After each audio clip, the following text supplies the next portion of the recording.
What if the success of your business is not about the products you offer, even if you have great products? What is the real secret to success in business, and how do you leverage that secret for the benefit of your company and the employees? That's what we're talking about today, and with my special guest. So let me tell you about him. Mr. Howard Behar, his career spans in business over 50 years, all in consumer oriented businesses covering several industries. He retired from Starbucks Coffee after 21 years, where he first led the domestic business as president of North America, then was the founding president of Starbucks International, and he served on the board of directors for 12 years prior to retiring. During his tenure, he participated in the growth of the company from 28 stores to over 15,000 stores spanning 5 continents.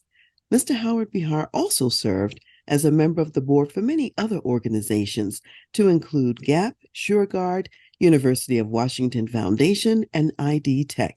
He is currently a trustee for the Sherry and Les Biller Family Foundation and is on the advisory board of Anthos Capital.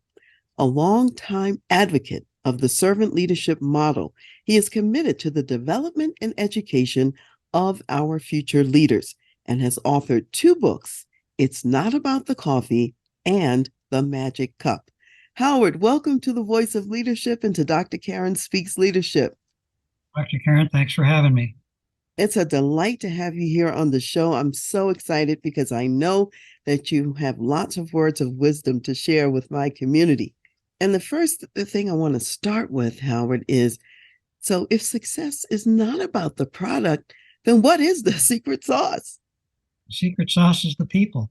The minute you hire one person to help you in your company or your organization, it's no longer about the product or service that you're selling.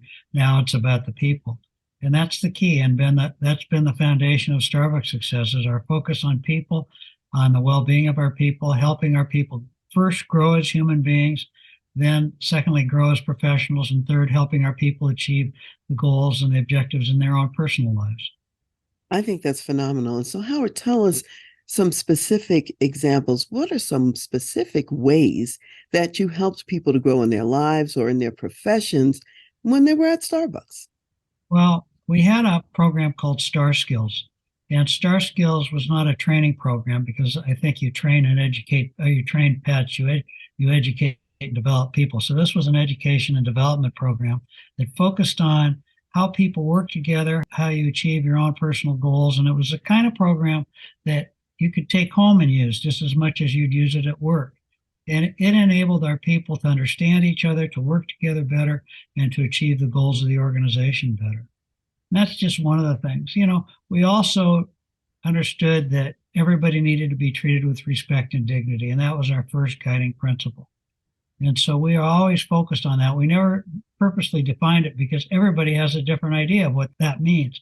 And so you have to be willing to manage your relationships to the individual, not just to the greater organization, because people want to know that you care about them individually, not just caring about the organization. So those are 2 really key things, I think, in building a high performance organization. You said several things I think are really important to just sort of double down on. One, the individualization of the caring about people, customizing it, if you will, to what's important for each person. You also talked about offering development experiences that not only benefited them at work, but also benefited them on the home front. And so it's all about getting along with other people, working as a team, from what I hear you saying. And the bottom line is if you really want to be successful, you have to be willing to invest in your people, is what I'm hearing you talk about. Absolutely. You grow the people grow the organization, and the organization grows the business. Amen to that. That's phenomenal. So when you joined Starbucks in about 1989, the company was 18 years old. There were 28 stores, and Howard Schultz had already bought out the founders of the company. So why were they hiring you? What was to be your role when you came in? Well, it was to be head of operations for the company. Howard didn't have any experience in doing that, and a young guy that had never really run a company before. And so he was looking for some gray hairs that had operational experience. And at that time, I had a little gray hair and a little more hair than I have now. So he brought me in to help him out and to help the organization grow. Little did he know what I would be focusing on. He probably didn't understand it at first, but then on the back end, he probably was glad that you brought this new perspective into the business. Let me mention something. I know that there were three of you that were key people in the business that you end up referring to as H2O. So tell us about H2O. Well, two Howards and an Orrin. There aren't very many Howards in the world right now, but there happen to be. Actually, at one time there were three Howards at Starbucks, which made it hard to people to refer which Howard it was. I was HB, Howard Schultz was HS, and there was an HW. So Howard brought me in to run operations, and then he recruited a man named Orrin Smith who came in to be the CFO. And the three of us together was like a great basketball team. We always knew where each other was on the court. And we used to meet together every Monday night over dinner, talk about our week, what was good, what wasn't so good. We'd cry together, we'd laugh together, but we were a team. And that team, everybody understood that we were a team and that we cared about each other first and that we cared about the people that were working in the organization. So H2O. I love that because water is essential to life, right? Right. Exactly. So there was some sense in which you guys brought essential elements. And also, I want to highlight the fact that you were different from each other. You were not all the same. It wasn't a case of hiring in your own image, so to speak, from the perspective of Howard Schultz. A lot of times, leaders are afraid to bring in people who are different. So talk about that a little bit and explain how, even if you might fuss a little bit or whatever, that it somehow works out. Howard and I, we shared some commonalities, both Jewish. Howard, although came from a very poor family, raised outside of New York City in Canarsie, and never had much growing up. I came from a kind of a lower middle class family. My parents were immigrants, had a small mom and pop grocery store. We always had food on the table and clothes on our back. And Orrin came from a single mother head of household, father that was an alcoholic and left the family when the family was early on. There were some core values that we kind of all shared. None of us came from wealth. We all came to the company saying that we wanted to build this organization not on the backs of people, but with people. Howard and I were different in some sense. I was really ferocious about the people, about how we treated people. And Howard and I would get in these blowout arguments. I mean, sometimes I wonder why he didn't fire me in the early days, but he didn't. He was willing to let me fly and he let me operate the business. We called Orrin the tortoise because you could go into Orrin's office and you'd sit there and talk to Orrin about what you were thinking about, what you want to do. Orrin would never say a word. And a week later, he'd come back to you and say, yeah, that what we talked about, that's, I agree with that. That was just kind of Orrin. Orrin was always the peacemaker. When Howard and I would get into these blowouts, Orrin stepped in and said, okay, boys, calm down. So we're all three a little different, but we had some common values, particularly about what we wanted to do with people. I really love that. The fact that, as long as you have a common core at the values level, you can be different in a lot of other ways in terms of personality or giftings, in terms of what your emphasis is. And I know that you were definitely the people person, and it sounds like Howard Schultz might have been more of the coffee guy in a sense. He was the entrepreneur. Howard was that guy that if he heard the word no, that was the beginning of the conversation. If he came into my office and said, I got this great idea, I want to do X, Y, and Z, and I said, I don't know. He would start going around the office, around the building till he found somebody that would say, yeah, that's a great idea. Then he'd come back to my office and say, see, somebody else likes it, you're wrong.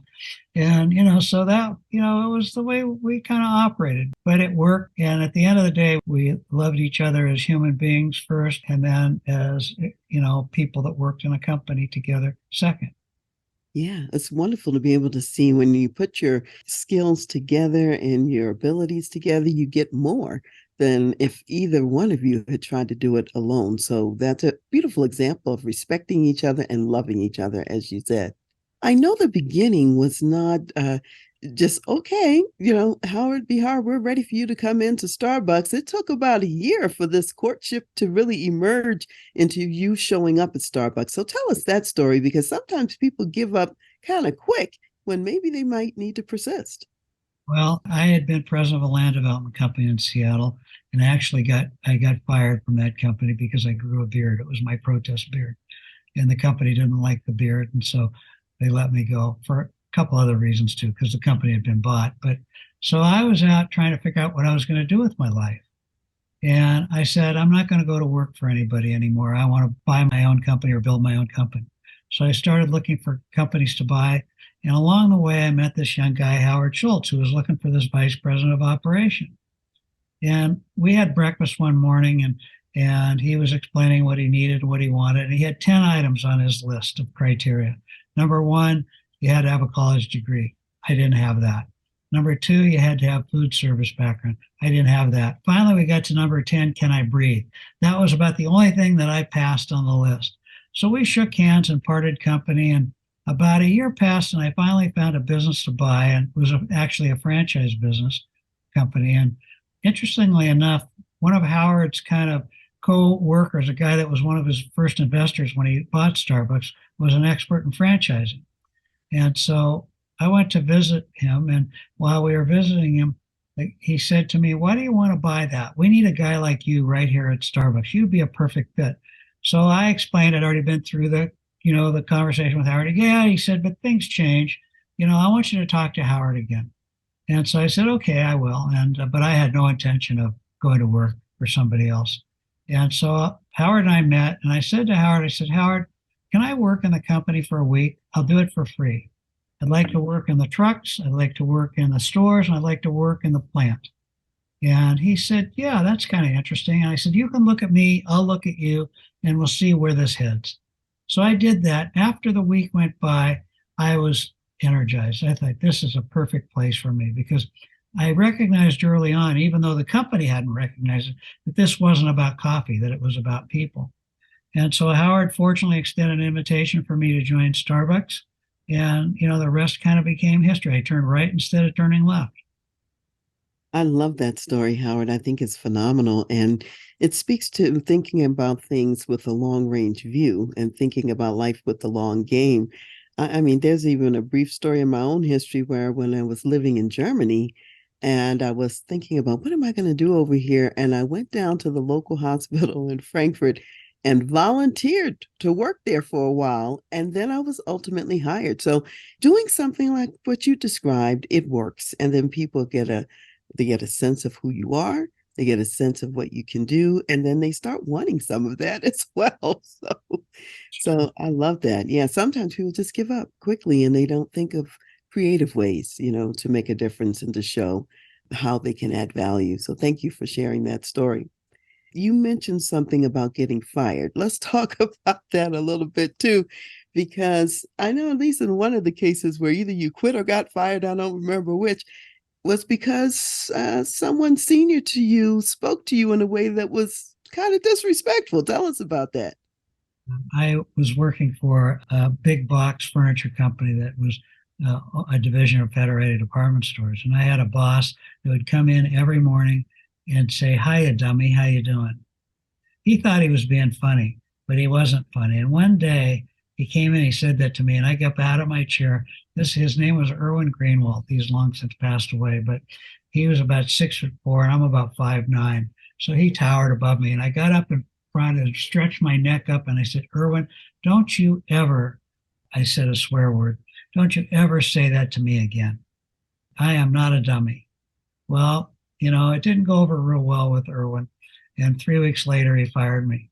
I always believe you got to be willing to bet your job every day for what you believe in. And that went against how I felt about myself and what my values were. You didn't say that to people, even if it was in jest, because people don't assume it's always in jest.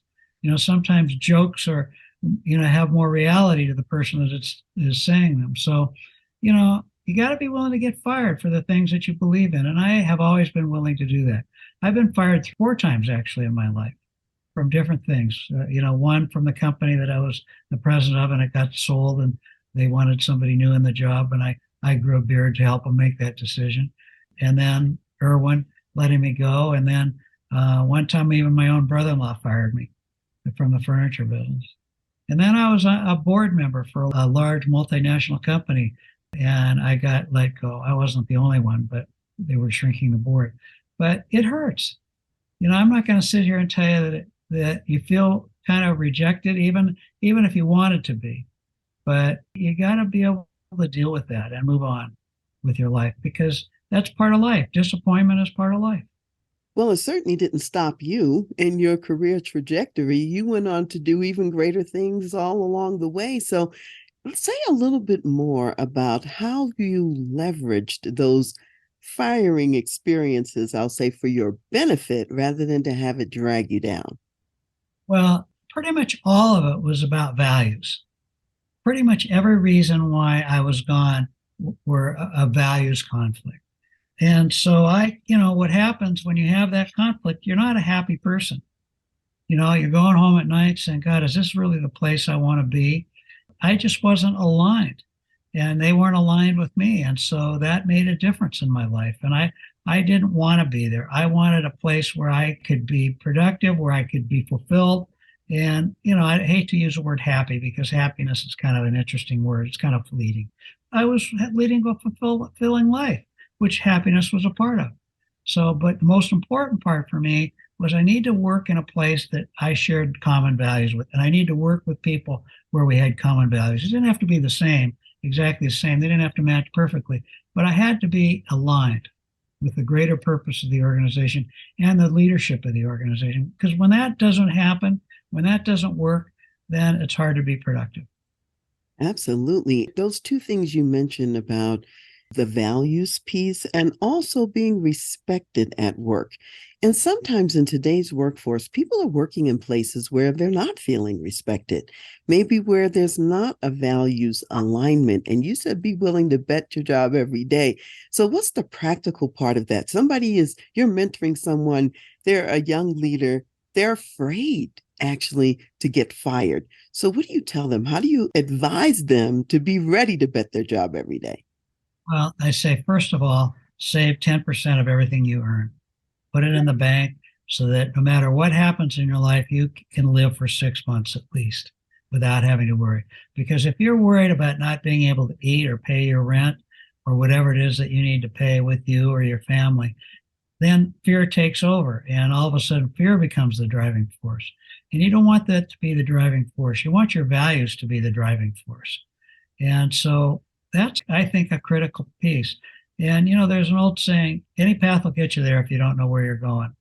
And so you got to be clear about where you want to go in your life. That needs to fit. And you have to evaluate that with where you are at that particular point in time. Now, I don't advocate for everybody tomorrow morning to go quit their job. It's not my point. You try to work things out, you try to find alignment first, and you try to find why this is a good place to be. But sometimes you can just see that it's not the right place. You know it in your heart. Then you don't want to stay in a place like that. You want to be in a place that, respects you, that gives you an opportunity to take on challenges, to grow, to learn. That's where you want to be, in a place that you really align with the greater purpose and the values of the organization. Yeah, I think that's important because if you're in a place where there's not the values alignment, first of all, it's draining to your own soul and spirit, and you're not able to contribute at the highest level of value to that organization when there's really that disconnect. So it can be worth it, as I say, to jump off from the trapeze, fly through the air, and know that you're going to grab the rung of the next trapeze along the way. And that takes some faith. It takes some faith that, things will work out ultimately. As Ray Kroc used to say, turn your fear into faith. Oh, wow. Okay. That's what you have to do. You got to believe that you can always put food on the table, right? That's not going to be the issue. You can always find something to do. Work at Starbucks as a barista, work at McDonald's, whatever it is. Find a way to put food on the table, even if it's temporary. You got to be willing to take the risks. I think that's a key and a secret to leadership, being willing to take the risk along the way. You also say that the leader doesn't have to have all the answers. So, what really is the role of the leader? What is the leader supposed to do in an organization that's really going to be beneficial? Primary responsibility of a leader is to grow the people both personally and professionally. And like I said before, and help their people achieve their goals. Those are the three primary responsibilities of any leadership role. If you get those right, then your people want to help. Then they want to be part of the organization. They want to accomplish. You don't have to push them. They're already there because they know that you care about them. There was a young guy that I work with at Starbucks, and a couple of weeks ago, he was doing a podcast and he gave a quote. He said, I always knew that Howard loved me because he told me, right? You have to tell your people that you love them and that you care about them. It's not enough just to assume that they know. You actually have to do it. And so, that makes a difference. And, it's how organizations work. But leaders are not there to do their people's jobs. They're to help their people do their jobs. Give them the coaching when they need it and the helping hand when they need it. Leaders don't need to have the answers. As a matter of fact, I never saw myself as the answer guy. Howard Schultz was a lot more creative than I was. I always thought I was the alchemist. I would go to my people, baristas, I don't care who it was, and if I had a question, I would ask them. I'd say, what do you like about Starbucks? What don't you like about Starbucks? What would you change about Starbucks? Or here's a problem that I have. What do you think? What would be your solution to this problem? It's amazing how people will come and they'll say, hey, here's some ideas about that. They want to contribute. And it lets them know that you truly respect them. Like I always say, the person who sweeps the floor should choose the broom. When you hire great people to do a job, let them choose the broom to sweep the floor. You don't need to choose it for them. So basically, leadership is really not a whole lot about control. It's about facilitating the success and, in a sense, almost unburdening people from hurdles and obstacles so that they can bring their best ideas and their best selves forward in the workplace. It's amazing. There's an old saying that leaders always say, people are our most important asset. When I hear that word, I know that they don't get it because people are not assets. Assets are trucks, computers, buildings. Pretty much assets always give you what you expect. People never give you what you expect, more or less, whatever it is on this continuum. And you've got to be able to deal with those things as a leader. There's another saying leaders might say, we're going to get along fine just as long as you don't surprise me on anything. Well, really? If all of a sudden one of your people comes with a sales order that you didn't expect for $1 million, right? That's a surprise. We just don't like the other side of that. We don't like when there's a mistake made and we have to deal with that. But you only get the good when you deal with the bad effectively. Exactly. Absolutely. So, Howard, I know that while you were at Starbucks, you were at the forefront of a lot of innovations, and they weren't always easy to bring to bear. So, tell us some stories about some of the innovations that you started, the other people who were involved, and what were some of the obstacles, even with those? Well, probably the most significant one was one that was created by a district manager in Southern California. And I'll use the broom as the analogy again. Her goals were to grow her people, to help them grow as professionals, and to grow the business. And so she had this idea about a product. And she called me up one day and she said, can you come down and visit me? I said, well, I have to be down in Southern California a couple of weeks. I'll stop by on this day. And we met. And she took me on a tour of some of our competitors' stores. And one of our competitors' stores, she bought me a beverage. And she said, we need a product like this in our stores. So I said, this is a good idea. And I looked at the price point. She said, I think we could sell 30 drinks a day of this particular product. So I said, really? So I took the idea back to Seattle, and I wasn't in charge of product development. The head of marketing was. And I presented it to the head of marketing and his team, and they all rejected. They said, we're not in that business. We only sell coffee. And I pushed a little bit, but he said, no, we're not going to do that. And so I let it go. And I called Dina up. Her name was Dina Campion. And I called her up and I said, Dina, you're not going to like this answer, but there's no support for that product at this time. Let's give it about 6 months and we'll come back after it. Well, about 3 weeks later, she called me again. And it was before you caller ID, so I might not have picked up the phone if I would have known she was calling me again, because I would have known what she wanted. Sure enough, she said, Howard, can you come down again? I want something I want to show you. I said, Dina, what's it about? Well, she says, we've been working on this beverage idea. And I said, Dina, are you trying to get me fired? She said, Howard, please, come visit me again. I really want to show you this. So I said, I'm not going to make a special trip, but I have to be down there in about a month. I'll stop by. So I stopped by and she said, go sit down in one of the chairs. And she brought me these 3 little sample cups. And I said, Dina, this tastes remarkably like that beverage we bought in the competitor store. And I said, what are you trying to do here? She said, please let us try this. I'm telling you that people are coming in and walking out every day because we don't have something like this. So it's one of those times in everybody's career that you got to make a decision that might go against the flow of the business. Somebody might have told you no, but you do it anyway because you think it's the right thing to do. So I took a deep breath and I said, okay, you can try it, but do not tell a soul. So she figured out how to do it. She brought it into the stores, and not only did it sell 30 drinks a day, but by the second week, we were selling 50 drinks a day. By the third week, it was 70 drinks a day. This was going to be huge. I was thinking to myself, Howard, you are a genius. Wait till you take this back to Seattle. So I invited Dina and her team to come up, and she brought the sample cups and the equipment to make the beverage and everything. And I had everybody in the office again sit down in a meeting room. And this time I invited Howard Schultz. So she brought in the sample cups, and the head of marketing got up and he walked in front of me. He said, Behar, I told you we weren't going to do this. And he looked at Howard Schultz and he said, you tell Behar, okay, to stop this. We're not doing this. And I looked at Howard. I said, give me 90 days. If you don't like it in 90 days, we'll get rid of it. Well, I've been in retail my whole life. I know if something's selling good, it never goes away.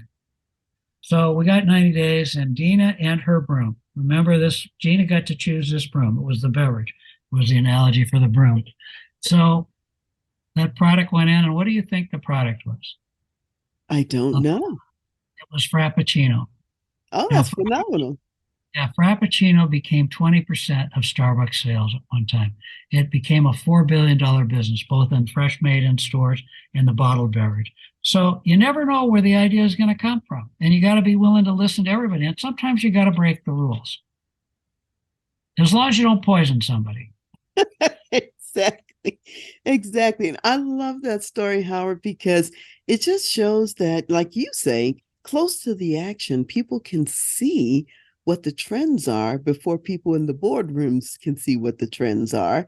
And they come up with really great ideas, and with the right support, it can happen. So you almost started your own, what I would call, you had your R&D thing going on in its own little cell.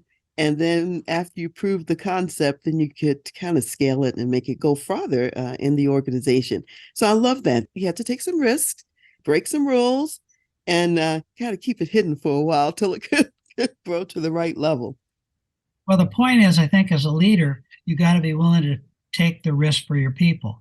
So I wasn't going to, if it didn't work, it wasn't going to be Dina's fault. It wasn't going to be mine. I owned it, even if it was her idea. If you think in life of all things, particularly in the industries that I've been in, this is a Post-it note, right? This Post-it note came from a failure at 3M. There were two guys were trying to figure out a glue, and they figured out this glue, but it wouldn't stick. And somebody said, I wonder what we could do with this. That's where Post-it notes came from. At McDonald's, the breakfast sandwich, the Egg McMuffin, that came from franchisee. Ideas come from the people that are doing the work. You as a leader, you don't need to have the ideas. Let your people have the ideas and you help them implement the ideas. And if it doesn't work, so what? So you give the credit when it doesn't work, when it works, and you take the blame when it doesn't work. It's really phenomenal. So that's one of the examples. Give us another example of an innovation where you had to kind of put your neck out there, or maybe start it small somewhere, just like you did with this one. Well, I'll give you an example of an innovation that failed. Okay. Have lots of failures along the way, no matter how innovative you are. So we created a product called Mazagran, and we thought it was going to be the best thing since sliced bread. It was a joint venture with Pepsi, and basically what it was a coffee cola, like a Coca-Cola only made with coffee flavor. So we did all the research. We spent a ton of money on research, and we had this beautiful bottle. It was almost like a crystal bottle, and actually the name came from the French Foreign Legion. There used to be a naturally carbonated water in Africa that the French Foreign Legion would drink to cool themselves off. And they started mixing it with coffee. And so they loved it. And so we created it for ourselves, and we got it out there within 3 months. it caved in on itself. Everybody hated it. Nobody liked it. It didn't work. But that led us to bottled Frappuccino. So a great failure led us to a product that had became really successful. Without that failure of Mazagran in that bottle, we probably would have never created bottled Frappuccino. So, I still, to this day, I have a bottle of Mazagran encased in that plastic in my office to remind myself from great failure can come great success. I love that because basically nothing's wasted. You have some learning that from that experience that you can apply to the next experience. I think that's a great way to walk through life and to think about the experiences that we're having at life. Because basically, when you have that mindset, there's no reason to fear anything because every experiment is going to have value one way or another. If it's not illegal, immoral, or unethical, and as I say, you're not going to poison somebody, you can try it. Exactly, exactly. I love those guardrails. We need those as well. So at this stage, right now at Starbucks, we know that there's an incoming CEO who's just getting launched, Laxman Narasman.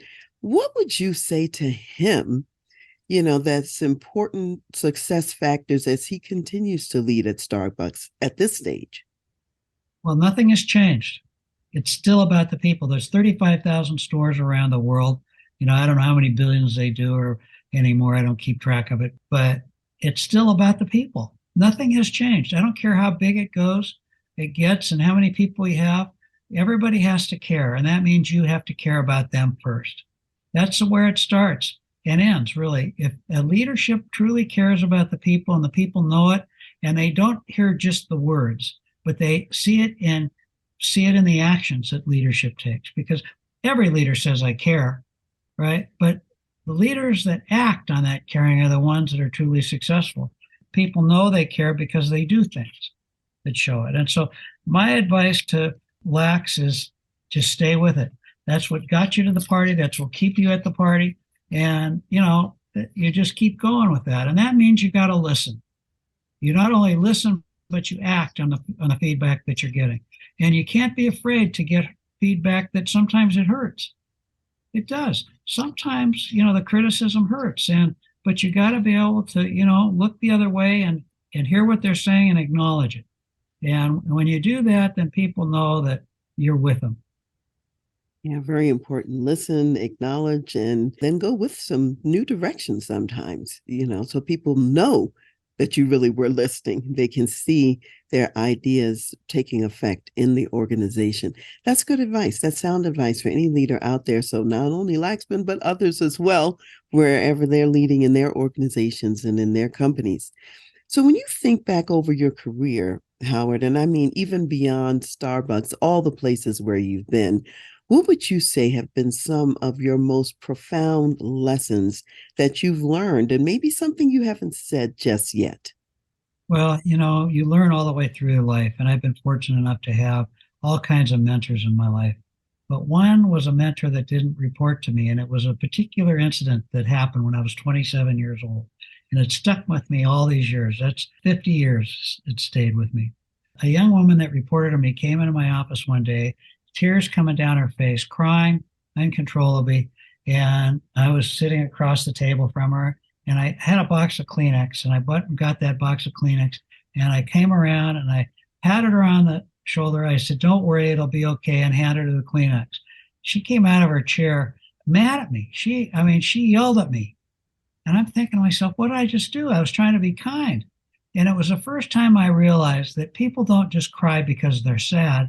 Sometimes they cry because they're mad. And she didn't want to be condescending to. She was coming in because she was mad about something. And it taught me a valuable lesson. Ask questions before you take action. People do different things. So just because somebody's crying doesn't mean they're mad, doesn't mean they're sad. Ask the question, what's going on with you? What can I do? Why are you feeling the way you're feeling?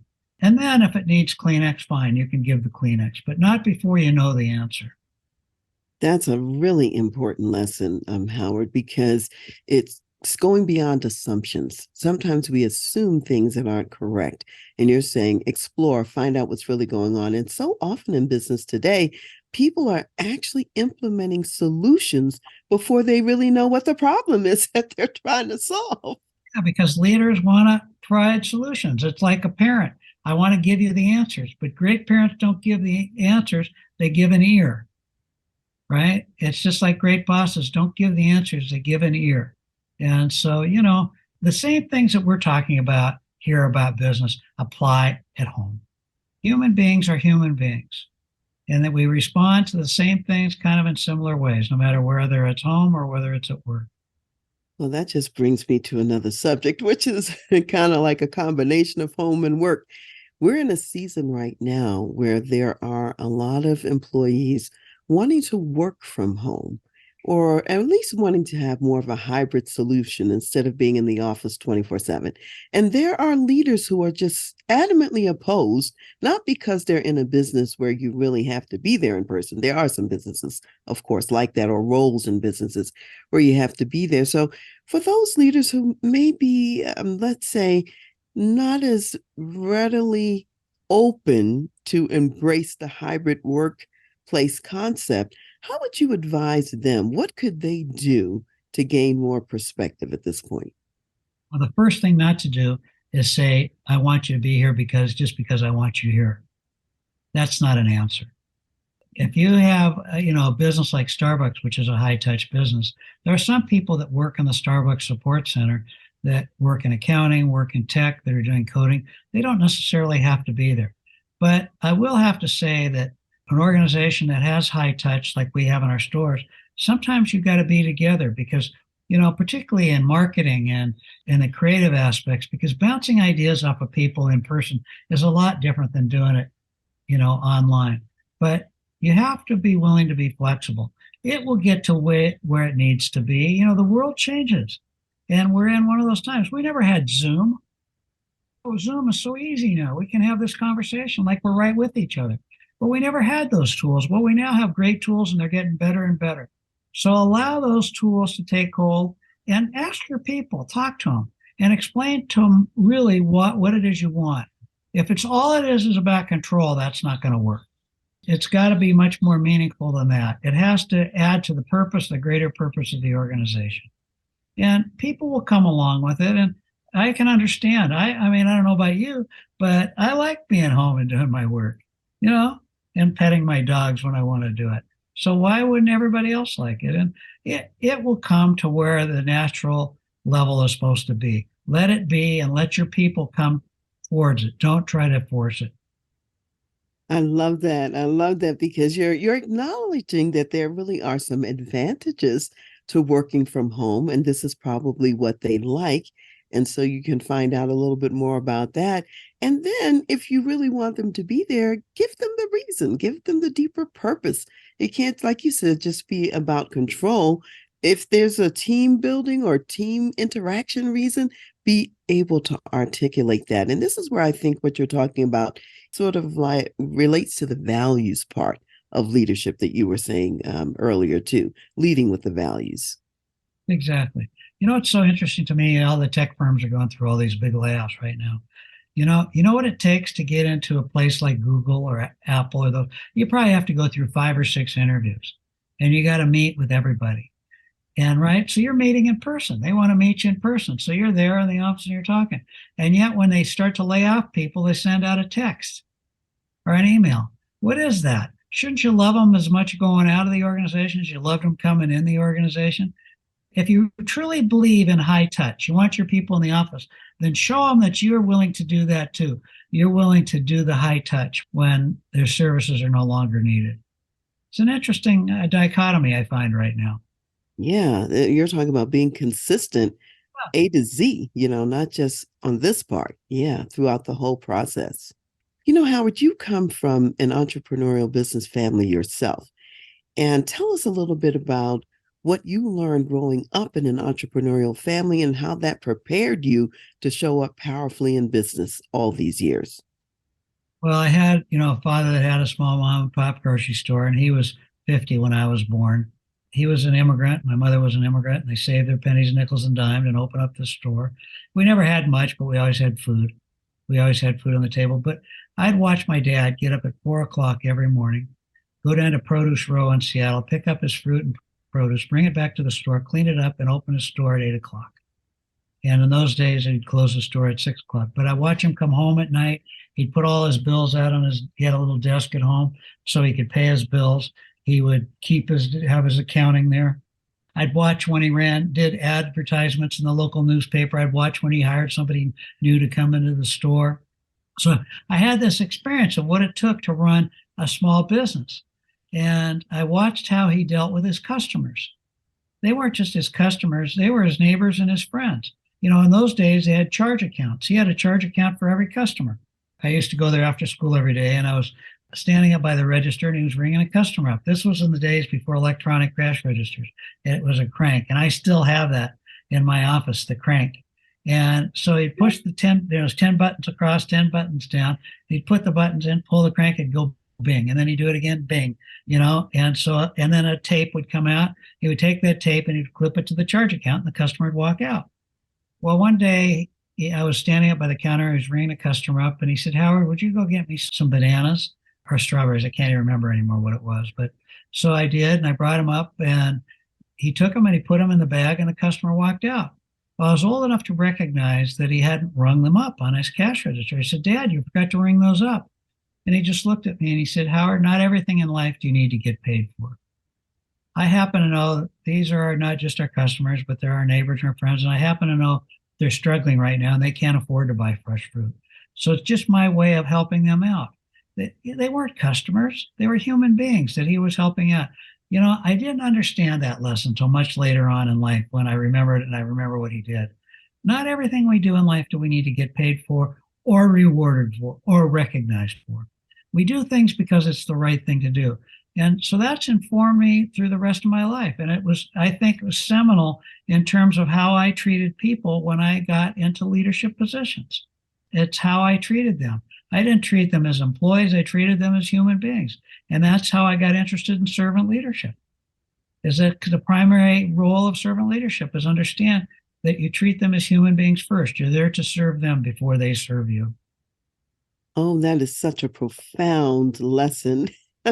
Your father could have sat down and taught you this as a rule. He could have sat down and said, "This is what you do." He lived it in front of you. He showed you what this looks like to treat people like human beings and to care about their circumstances and to know about the circumstances and where they might be struggling. And look, you still remember that story to this day. That's how I went to work at Starbucks, because I said I don't need to be paid for that week. I can be willing to give. Yeah, thanks for bringing that around full circle. You're right. If all of those values he taught you, you were practicing even in that act as well. It shows your character. It shows what you believe in, what you care about.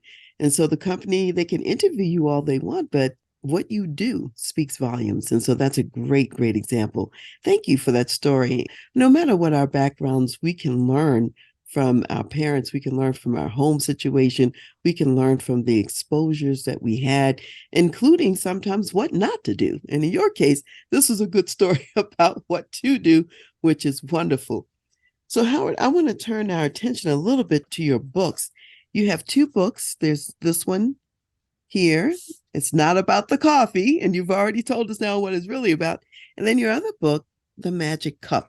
Tell us about these two books. Who are they for? What will people get out of reading these books? It's Not About the Coffee is basically a book about my leadership, my life in leadership. And you can see it's the subtitle says Lessons on Putting People First from a Life at Starbucks. I didn't say from a career at Starbucks. I said purposely from a life at Starbucks because it was part of my life. It wasn't a job. And that's how I treated it. And so it's full of stories about the lessons learned in leadership and things that I think we need to do. And its primary lesson is learning to understand who you are, because that's where everything begins and ends. Act and figuring out what your values are and then acting on those values. The second book, it's The Magic Cup, is a book that actually was born out of anger, interestingly enough. When I started thinking about it, it was when Starbucks went through, I was on the board, and Starbucks in 2007, 2008, went through a time where we had to lay off people, and I disagreed with it. I thought we shouldn't do it. And I actually resigned from the board over it. The anger went away, but the idea stayed. And it's fiction, but it's kind of where Harry Potter meets business. It's about a leader that comes in when a company is struggling and the fear that's in the organization and how he learns to listen to his team and to make things happen. It's a fun little story. I think the first book is probably more applicable to probably your group, but if you want a fun little fiction story about leadership, it's interesting. So, dialing back in terms of the inspiration for the Magic Cup, and you didn't really believe that layoffs should happen. What did you really think should happen at that time? Well, I wasn't against all layoffs. So we were closing a bunch of stores, so we were gonna lay people off. But you know, you have a team of people that have been there a long time, and all of a sudden you're letting those people that have the history of the organization in their hearts and in their souls. And we weren't losing money. We still had plenty of cash flow and we were doing fine. And so to save a few bucks, well, it was a lot of money, but to save a few bucks, and then we ended up replacing all those people within a year. We didn't have the patience. I would have much rather said to everybody, look, everybody has to take a 5 or 10% decrease in our pay for a while so we can hang on to the people that we have. I think that would have been much more effective. There were lots of companies that were struggling under the same thing. A company that I know very well, a company called Costco, which is headquartered in Seattle. They didn't have any layoffs, even during the same time, and their business was going down. So I think that, sometimes leaders are too quick on the draw. You want to get the answer done quickly and you want to make sure that your profits stay up. Sometimes you got to give up profits on a temporary basis. And so that's where it came from. And I learned a lot from it. I understand. I mean, I'm not naive. I know that layoffs happen and I've had to do some myself, but try to do everything else first. I love that. So, there are more creative solutions, even to financial challenges, business challenges, and don't just do what's easy first, because it's really not easy in the long run to lose dedicated people who have the heart and soul of the business in their DNA. Exactly. Yeah, I love that. That is phenomenal. People can take a lesson from that right now in terms of, when you're faced with something difficult, be willing to experience the short-term dip, in your business.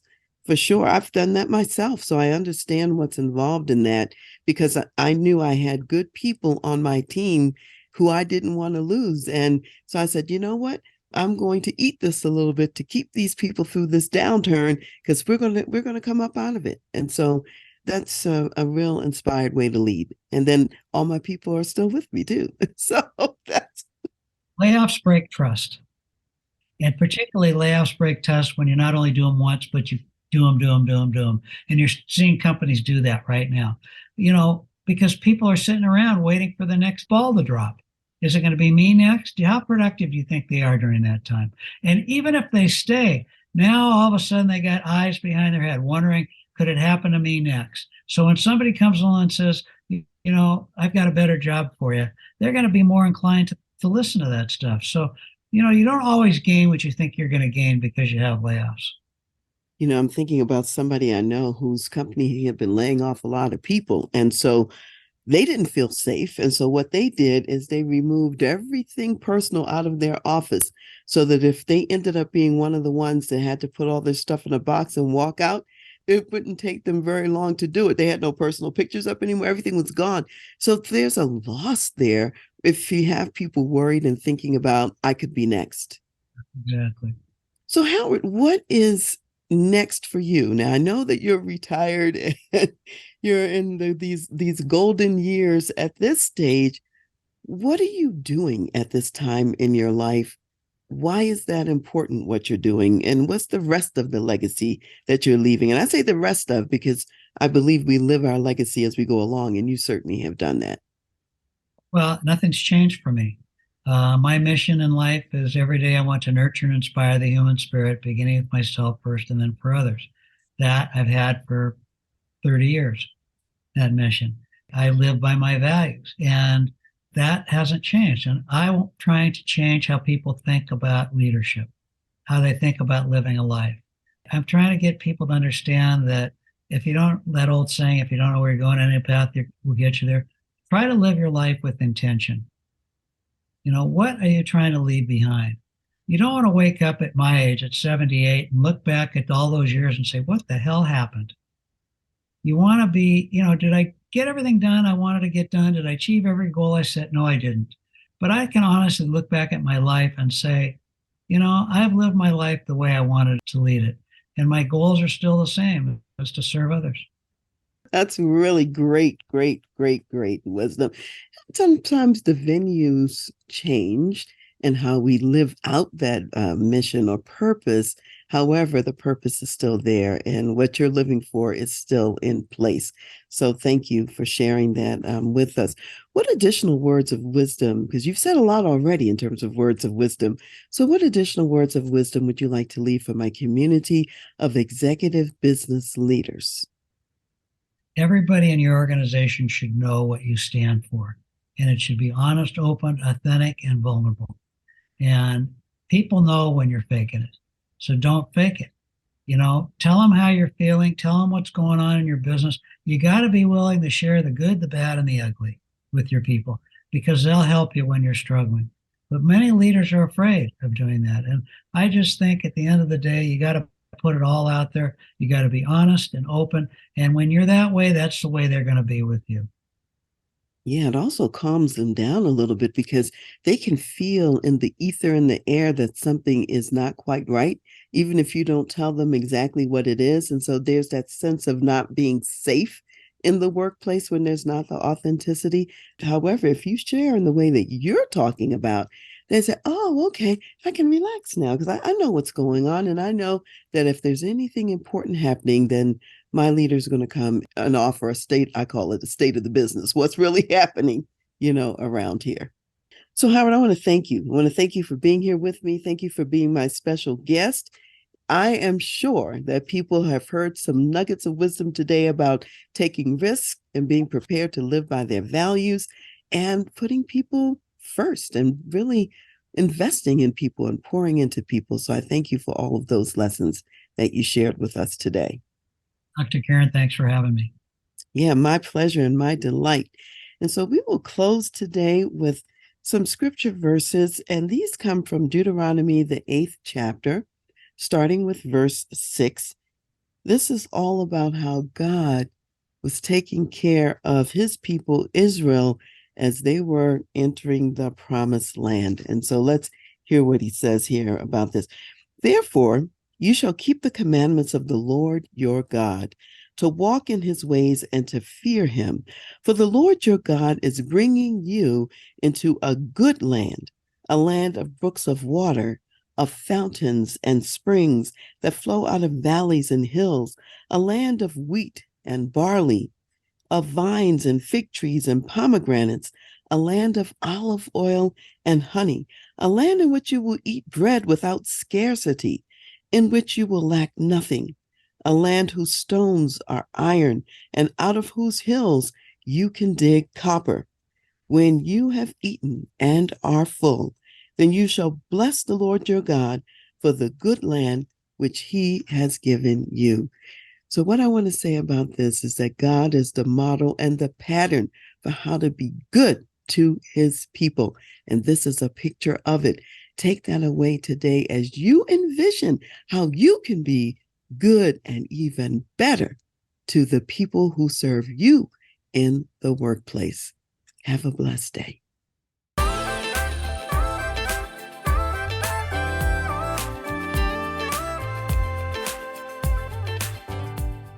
You've been listening to The Voice of Leadership with me, Dr. Karen Wilson Starks. And I want to give a special thanks to jazz saxophonist Ron McMillan for granting us permission to use his gifted music on our show. Thanks for listening, and remember to go to my website, transleadership.com, for more strategies, insights, and leadership resources.